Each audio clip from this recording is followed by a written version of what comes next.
जय Shri Radhe ji. Welcome to real astrology and palmistry channel Rang astro. हम doctor बनना चाहते हैं। हम अपनी पाम की लाइन से कैसे पता करें कि मेडिकल फील्ड में हमारे लिए बेस्ट ऑप्शन है या नहीं, बेस्ट अपॉर्चुनिटी है या नहीं। हम इंजीनियरिंग करना चाहते हैं। हम कैसे पता करें कि हमारे लिए बेस्ट अपॉर्चुनिटी वहाँ है या नहीं। हमें अपनी पाम से पता करना है। हम एजुकेशन फील्ड में जाना चाहते हैं, क्या करना चाहिए। इसके अलावा हम कंस्ट्रक्शन वगैरह के क्षेत्र में जाना चाहते हैं, क्या हमारे लिए चीज़ें सही रहेंगी। क्या आप पाम की लाइन से आप बता सकते हैं? जी बिल्कुल, पाम की लाइन से इन सारी चीज़ों को आप क्लियर कर सकते हैं। इसके लिए हमेशा आपको अपनी बोथ पाम को एनालाइज करवाना चाहिए। कुछ इंडिकेशंस आपको मैं दे देता हूं जिसके द्वारा आप इन चीज़ों को काफ़ी हद तक समझ पाएंगे।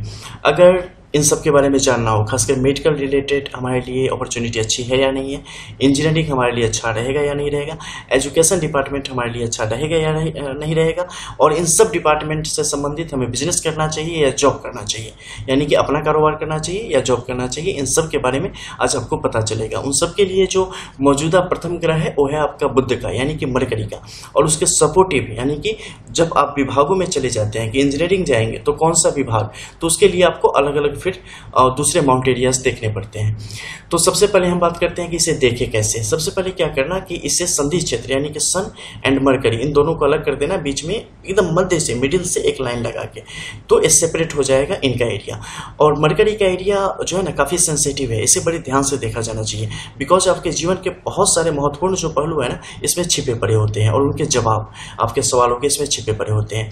आपके मैरिज रिलेटेड, कैसा होगा मैरिज, कैसा होगा प्रेम संबंध, कैसी होगी संतान, इसके बारे में तो जानते ही जानते हैं आप इससे। इसके अलावा आपका बुद्धि विवेक, आपका नजरिया, इन चीजों को भी बताने का ये काम करता है। हाँ, ये अलग बात है कि इसके लिए सपोर्टिंग बाकी और भी माउंट एरियाज होते हैं, क्योंकि माउंट एरियाज अगर थोड़ा सा टेढ़ा होगा तो बुद्धि विवेक सबकी वाट लग जाती है। अब आपको क्या करना है कि इन दोनों के मध्य एक अन्य रेखा खींचनी है ताकि दोनों एकदम मिडिल से अलग अलग हो जाए। अब इसमें देखना क्या है, अगर बाहर के क्षेत्र में सीधी खड़ी लकीरों की स्थिति है, ध्यान देना, लकीरें बिल्कुल एकल स्थिति में हो, टूट के और दूसरी रेखा के सहारे बड़ी ना हुई हो, जो भी रेखा हो जितनी बड़ी भी हो एकल हो, अगर शुद्ध स्थिति में यहाँ पर बनी पड़ी है तो ऐसे लोग बिजनेस में अपना नाम कमाने वाले होंगे।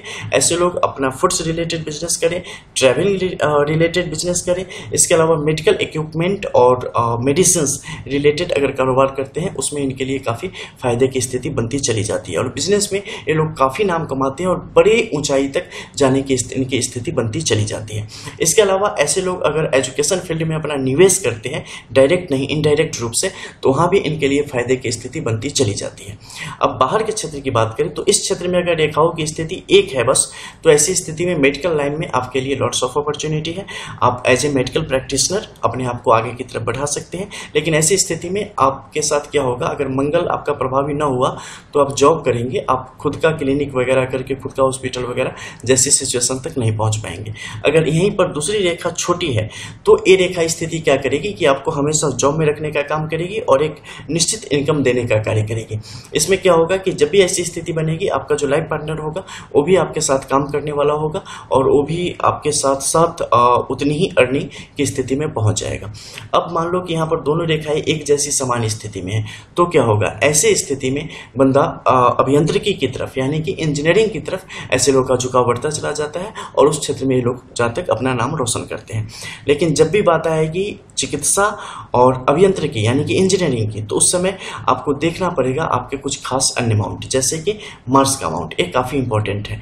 मार्स का माउंट वेल डेवलप होना चाहिए, काफ़ी उभार लिया होना चाहिए, ज़्यादा कटी फटी रेखाएं यहाँ पर ना होनी चाहिए। ठीक है, जितनी कटी फटी होगी आपके लिए चीज़ों को उतना मुश्किल बना देगी। यहाँ पर रेखाएं स्ट्रांग होगी, आपको वो चीज़ें मिल जाएंगी, आपको डिग्री मिल जाएंगी, आप प्रैक्टिस करना शुरू कर दोगे। लेकिन जो स्मूथनेस चाहिए ना और जो प्रसिद्धि चाहिए वो आपको नहीं मिल पाएगी, बार बार आपके लिए समस्याएं वहां पर खड़ी होती रहेंगी।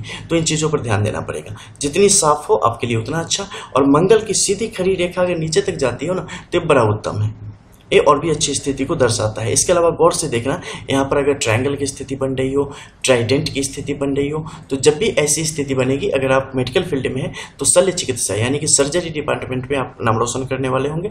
उस क्षेत्र से संबंधित आप काम करेंगे और काफ़ी ऊंचा काम करेंगे। ये पर्वत क्षेत्र जितना ज़्यादा उभरा होगा आपका नाम भी उतना ही ज़्यादा आगे की तरफ बढ़ता चला जाएगा। इसके अलावा आप अगर बात करते हैं इंजीनियरिंग की, तो अगर मार्स आपका ये वेल डेवलप है और साथ ही वीनस आपका बेहतर है, तो ऐसी स्थिति में सिविल सिविल इंजीनियरिंग, खासकर कंस्ट्रक्शन रिलेटेड काम में आपके लिए ज़्यादा सहूलियत बनेगी और ज़्यादा बेहतर रूप से वहाँ पर आप काम कर पाने की स्थिति में आते चले जाएंगे। इसके अलावा जब देख रहे हैं यहाँ पर कोई लकीरों की स्थिति नीचे की तरफ नहीं है और कुछ लकीरें उठी है जो कि ऊपर की तरफ चलती चली जा रही है, जब भी ऐसी स्थिति आएगी ऐसे लोग काफ़ी प्रतिभाशाली होते हैं, काफ़ी एजुकेटेड होते हैं और न्यायिक सेवाओं में, जैसे वकील हो गए, बड़े बड़े जज हो गए, बड़े बड़े प्रोफेसर हो गए, तो उन लोगों और वैसे जॉब की तरफ आपको बढ़ाने का कार्य करता है। लेकिन इसकी एक लकीर कहीं ना कहीं से देखना कि सन की तरफ बढ़ रही होगी और सन का जो अमाउंट है ना डेवलप्ड होगा और इसकी लकीरें भी बड़ी होंगी, क्योंकि जब भी न्यायिक सेवाओं की बात आती है सन का एक क्षेत्र देखना आपके लिए अनिवार्य हो जाता है। तो जब भी ऐसी परिस्थिति बने तो समझ लेना कहीं ना कहीं आपके भविष्य का, आपकी किस्मत आपको किसी खास क्षेत्र की तरफ लेते हुए चली जा रही है। और ये आपको एक मोटे तौर पे बताया गया है ताकि चीज़ों को समझ सके। अपनी हथेली से आप मिला लेंगे 100% मैच कर जाएगा, ठीक है।